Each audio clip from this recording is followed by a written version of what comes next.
So roster cutdown is about to happen soon. I think it's in 7 days.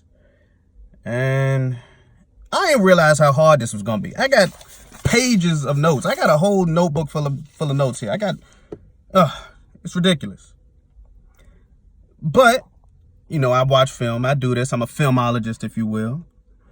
And I came up with what I think is the best 53-man roster and practice squad that I believe will help the team the most. And by the team, of course, I mean the Dallas Cowboys. I think the way that I'm going to do this is I'm going to go position by position and then give my thoughts from there. So let's start at the top, the most important space, quarterback. It's only two people that make sense here. It's Dak Prescott and Cooper Rush. Cooper Rush showed himself to be passable in the preseason. He did exactly like I thought he would. He came in the pocket. He showed command of the pocket. Threw the ball well. Didn't throw the ball to the other team much, which was also good.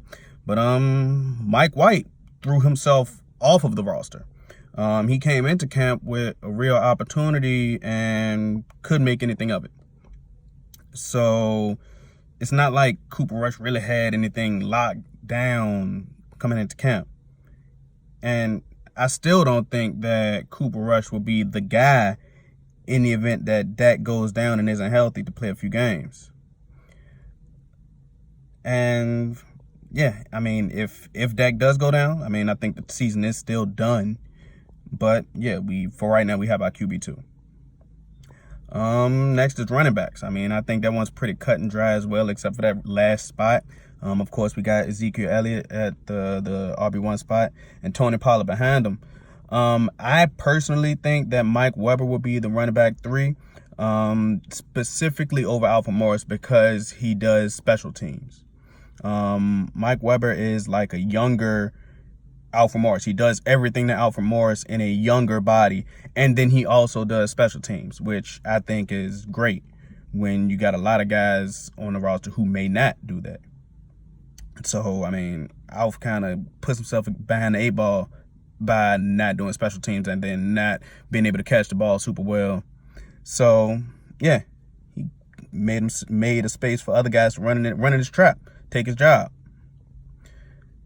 And next is fullback. Let's just say it like this.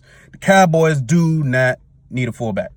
I would cut Jameis today if it meant saving a roster spot because I'm struggling picking from, like some receivers and some of these D linemen, some of these DBs that we could pick from. And I think that Jameis Olawale is kind of like a liability. But they like him. So he's going to be there. Receivers is kind of where things get a little spicy.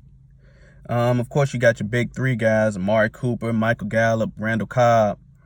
But then you get to where it's a lot of contention, guys fighting for spots.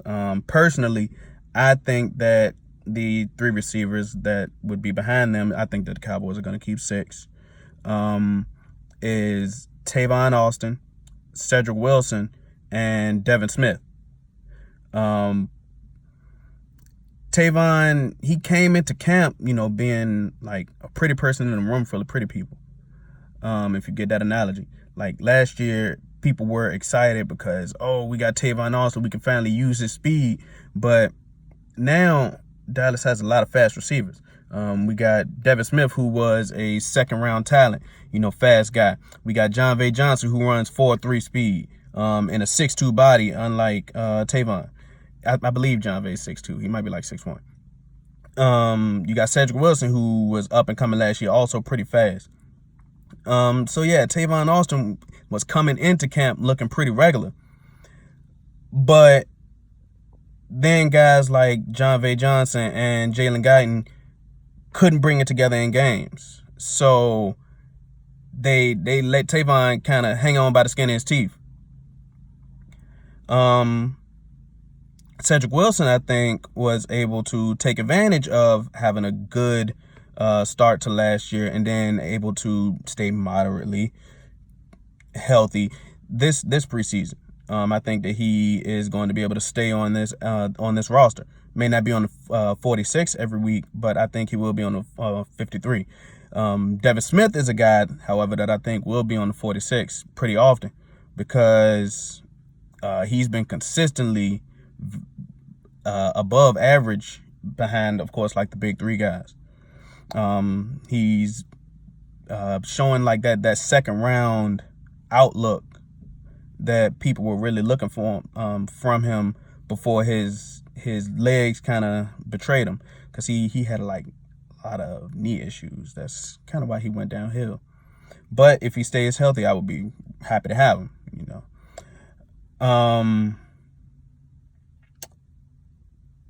I don't like Noah Brown. I hate him. I think that he does receiver things bad. But for some reason, the coaches love him.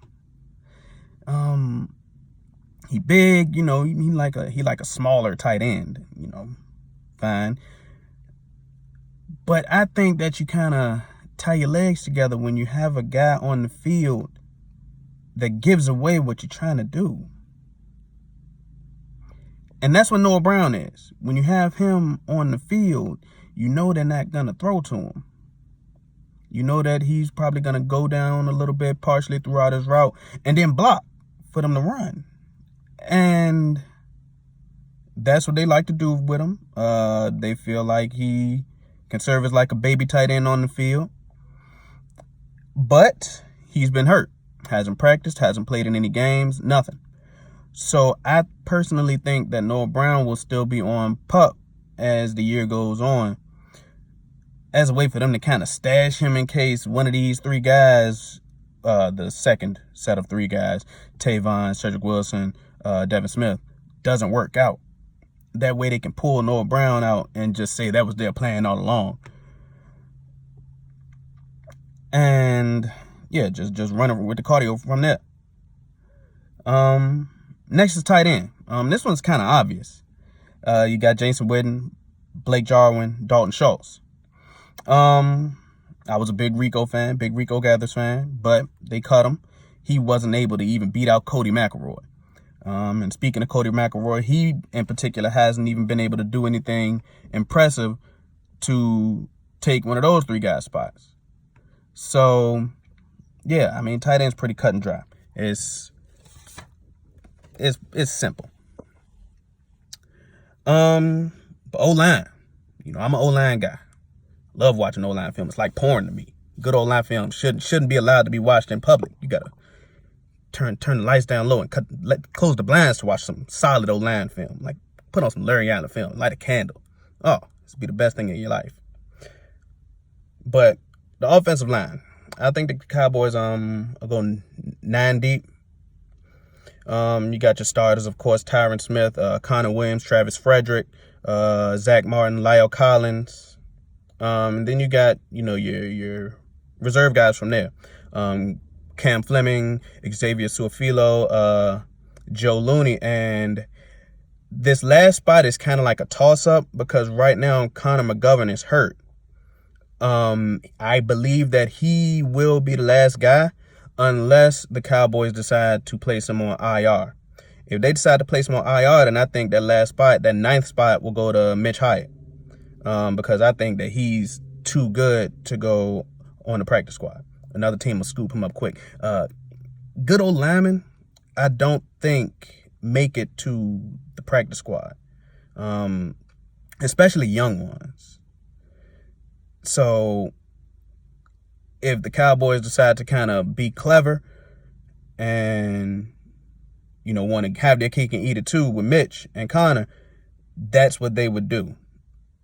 Personally, I would like to see McGovern play a good portion of the year and at some point just to get ready for 2020, because I don't think that Lyle Collins would be here in the future. I don't like his hands. I think his hands suck. He gets his lunch took.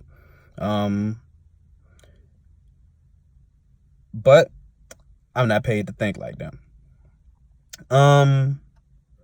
So that's the offense. The offense, let me see if I add it together. 2, 3, 1, 6, 3, 24 people. I think that's actually pretty decent for our offense because this defense got some gangsters on it. And the defensive spots are kind of deep, especially at D-line. That was a struggle. But let's get into that. We're going to actually start at DB. For the defensive backs, I went 10 total, and I went 6 corners, 4 safeties. Byron Jones, Anthony Brown, Jordan Lewis, Chidobe Awuzie, Mike Jackson, and Donovan Olumba for the corners, and Jeff Heath, Xavier Woods, Darian Thompson, and Donovan Wilson for the safeties. Man, George Aloka was supposed to come in and kind of be like this good relief guy for Heath and Woods, but he never turned into anything. Never had a particularly good camp or any action in games that I could see anyway that was like made you think, wow, he's gonna be something. So cutting him wouldn't really cost anything either. So I think that that story is just done. Kayvon Frazier, on the other hand, he's average. He's a backup for a reason. And that on a team that doesn't have, any particularly elite safeties, kind of says something. I think he can get cut because he doesn't really do much outside of special teams, and Donovan Wilson is kind of been like the better guy between the two.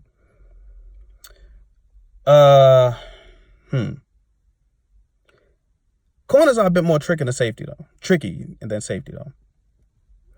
You got guys like CJ Goodwin that could get cut because Mike Jackson was a draft pick.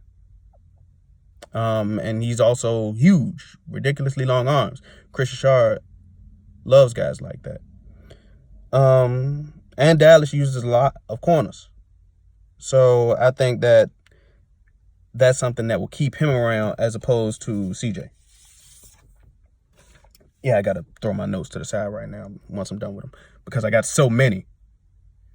The D-line. I think that was the hardest group to evaluate and cut down out of all of the positions. Not because it was so many guys or anything. Like, everybody was so good.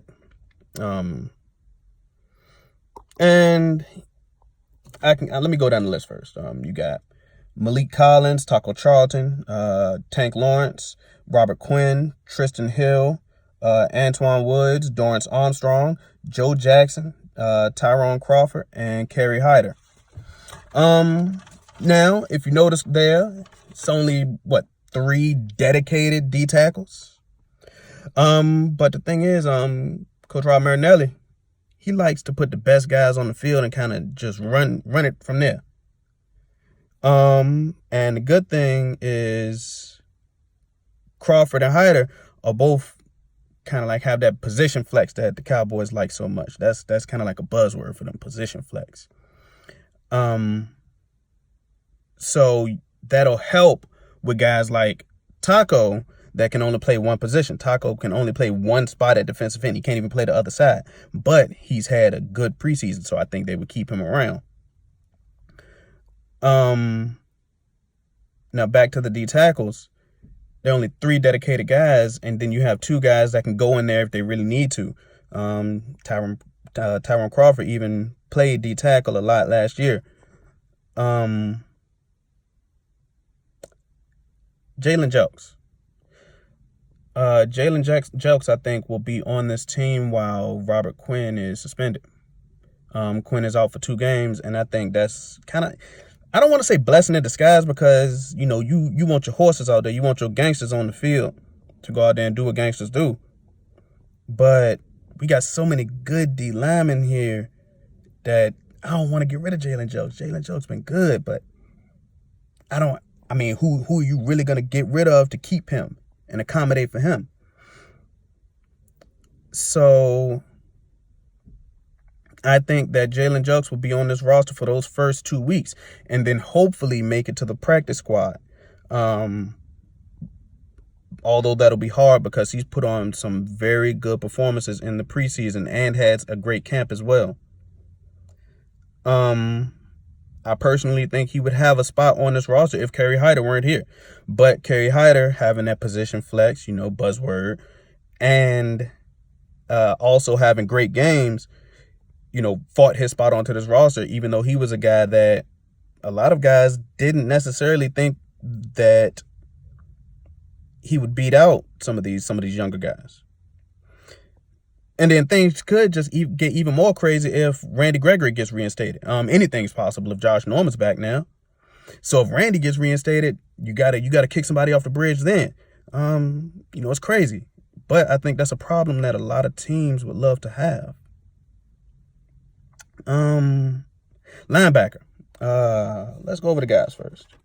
You got Leighton Vander Esch, Jalen Smith, Sean Lee, Joe Thomas, Justin March-Liller, and Justin Phillips. I think that the linebacker position battle is only going to come down to 2 sets of guys. Justin March-Liller and Chris Covington, and then Luke Gifford and Justin Phillips. Personally, I like March-Lillard's performances that he's put on in the preseason and in camp. I would give him the leg up over Chris Covington, who I think has also had a good camp, but March-Lillard has the benefit of having been here already. And I think that means something, a guy that already knows the system and, honestly had a decent previous year as well. So I think that he wins out that battle. But Luke Gifford and Justin Phillips, two young guys that have been awesome in games, even in practice as well. If Luke Gifford had not been injured, this wouldn't even be a conversation because he was great in practice and then immediately in the first preseason game went out and made plays. But his body has always betrayed him. Ever since college, he's always had injury concerns. And that allowed Justin Phillips to come in and take advantage of the opportunity. And he took full advantage. Came in the second preseason game and forced a turnover. Also had passes deflected. So, he put himself into the conversation and made the best of the opportunity available to him. So, but the good thing about this is I think that both of those guys could make the practice squad if it came down to that. Linebackers are kind of plentiful, especially like those, I don't want to say bottom of the barrel guys because both of these young dudes have been solid. But, at the end of the day, that's kind of what they are. I think they would be better if they were on another team that didn't have a linebacker core as good as Dallas. But at the moment, that's what they are for us. So, what Dallas may end up doing is, even though he doesn't have, the biggest injury and he may only be out an additional 2 or 3 weeks after the season starts, I think that Luke Gifford may go on the IR, but who knows? I'm not psychic. We'll figure that out from there. And special teams. Brett Maher, Chris Jones, LP Ladisor. End the conversation there. I tried my hand at the practice squad. This was a lot of work in some spots because you got to come down to 10 guys. It wasn't, as you got down to that 7th through 10th spot, that's when things got a little bit more convoluted, I think is the right word. But I made the best of it. And I think that I came down to a pretty good list of 10 guys. So that list is Jalen Jelks, defensive lineman, Brandon Knight, offensive lineman, Luke Gifford, who is the linebacker that I just mentioned, John Vay Johnson, wide receiver, Jake Campos, offensive lineman, Jalen Guyton, wide receiver, Terrence Christian, quarterback, Cody McElroy, tight end, Jordan Chun, running back, and Daniel Wise, D lineman. I tried to get a good varied group in there because I think that a lot of teams like to do that. But like I said before, I think Jalen Jelks will start the season on the 53-man roster with Robert Quinn being suspended. And a guy like the cornerback Chris Westry, got a little tongue-tied with that, may be there in the meantime. But I think that Jalen Jelks is too good to just put on the street and let another team pick him up off of waivers and do nothing about it. So I think that Westry will hit the curb, and then Jelks will take his spot on the practice squad. And I talked about Mitch Hyatt before. I don't think that Mitch Hyatt will make the practice squad. Young old linemen they don't last long on the street. They don't end up jobless for long, especially young rookies who have talent. So I think that another team will take Mitch Hyatt. That's why he was not on that list of 10 guys. If he is there, the Cowboys will scoop him up and put him on the practice squad post haste. T.I. word of the day. But if not, then of course I think that Brandon Knight and Jake Campos will be those two guys.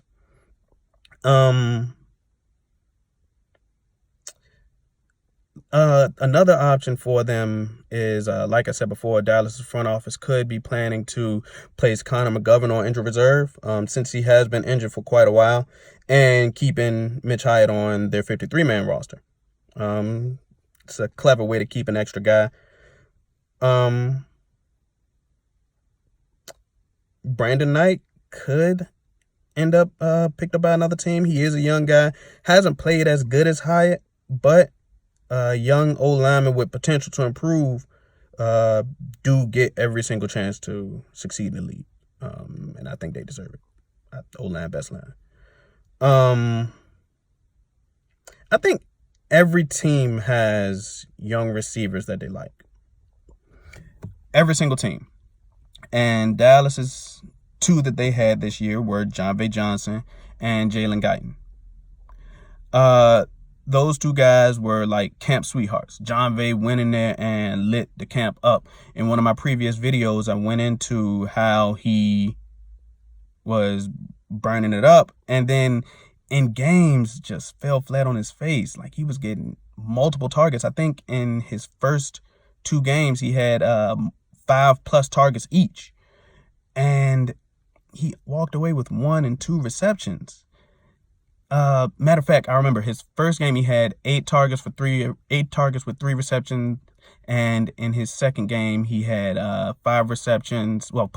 targets with 1 reception.